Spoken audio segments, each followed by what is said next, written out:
Abi 133 mingga 4 xonali uy olarmi deysiz yoki tayyor uchastka olarmi deysiz. Bizda sotilayotgan uchastkamizda 2-4 sotuvli uchastkamizda fasadimizda 21 metr va 11 metr.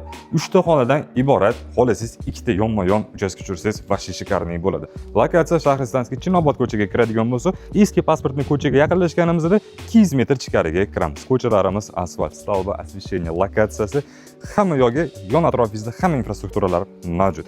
Mana fasadimizda 21 metr ko'rsanglar bo'ladi. Bu yoq tarafdan mana elektronniy darvoza, bemalol mashinani olib kirsangiz bo'ladi. Bu yoq tarafga yozgi oshxona, tapchan, o'zingiz uchun komfort qilib qo'ysangiz bo'ladi. Keling mana ichkarini ham bitta aylanib chiqamiz. Ichkarida ham remontlari bor, toza, kirib yashaydigan. Bu yoq tarafimizda bizda ichma-ich birinchisi garderob, keyin spalnik bo'lsangiz ham bo'ladi.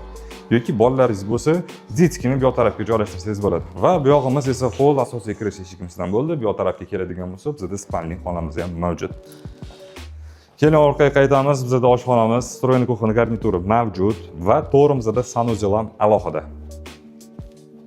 133 ming boshlang'ich narx, har doimdek kelishiladigan joylarimiz bor.